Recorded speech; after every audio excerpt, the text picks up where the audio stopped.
Pernah nggak sih kalian merasa kalau beberapa hari belakangan ini Kalimantan memang lagi panas-panasnya? Dan saya juga merasa begitu. Nah, memang dalam 10 tahun terakhir ini suhu rata-rata di Kalimantan memang lagi naik-naiknya. Dan itu penyebabnya karena pemanasan global. Nah, pemanasan global itu intinya adalah suhu di dunia ini menjadi naik semua. Dan dari tahun ke tahun suhu itu makin naik dan tidak pernah turun.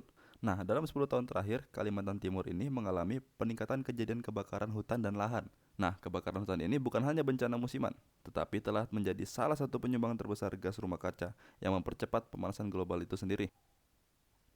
Halo semuanya, saya Regil Dimas Aryansyah dan kali ini saya akan membahas tentang isu pemanasan global di Kalimantan Timur. Apa yang saya bilang tadi di intro memang ada beberapa penyebabnya. Nah, penyebab yang saya tahu ini ada tiga. Pertama, kebakaran itu memang terjadi karena ulah manusia itu sendiri untuk membuka lahan dengan cara dibakar. Kedua, pengeringan lahan gambut untuk perkebunan. Dan ketiga, ditambah dengan cuaca ekstrim saat kemarau. Gambut yang kering tadi sangat mudah terbakar dan sulit dipadamkan. Saya punya beberapa tanda-tanda nih, tanda-tanda kebakaran di Kalimantan. Munculnya hotspot di satelit, kualitas udara memburuk, bau asap menyengat, dan jarak pandang menurun bagi warga sekitar. Beberapa desa sering tertutup kabut asap sampai berhari-hari. Dari kebakaran tadi, ada beberapa dampak bagi lingkungan dan masyarakat. Dampaknya ini sangat besar. Emisi karbon yang meningkat, hutan yang menjadi rumah satwa liar akan hancur, dan kualitas udara buruk menyebabkan ispa pada anak-anak. Aktivitas sekolah terganggu, ekonomi melemah, dan ekosistem hutan yang rusak bertahun-tahun. Dan juga dalam 10 tahun ini, ekosistem mangrove di Kalimantan Timur juga mengalami kerusakan. Banyak wilayah mengalami abrasi, hilangnya mangrove, dan pemutihan terumbu karang akibat suhu laut yang meningkat. Mangrove yang rusak tadi pasti ada penyebabnya. Kerusakan ini terjadi karena pembukaan mangrove untuk tambak dan pemukiman, pembuangan limbah ke pesisir, serta kenaikan suhu laut global yang memicu bleaching ke terumbu karang atau pemutihan terumbu karang. Ada juga tanda-tandanya yang semakin jelas, garis pantai yang makin mundur, banjir rob lebih sering, karang berubah warna pucat, dan hasil tangkapan ikan berkurang. Komunitas pesisir semakin rentan terhadap badai dan gelombang tinggi.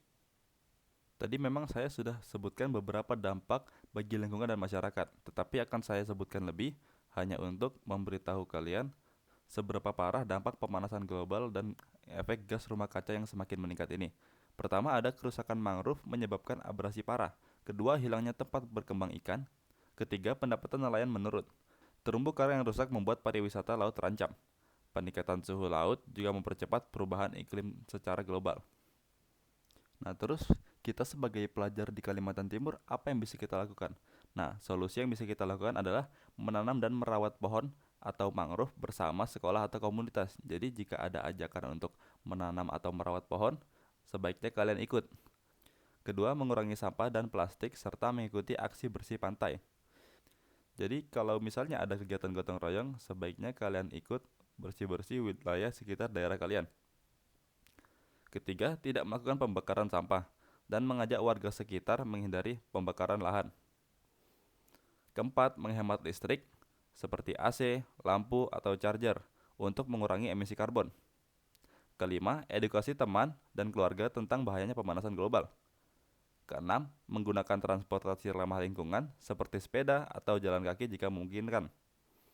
Tujuh, terlibat dalam klub lingkungan sekolah untuk membuat kampanye iklim. Sekian saja video saya kali ini. Semoga apa yang barusan saya sampaikan bisa bermanfaat bagi kalian.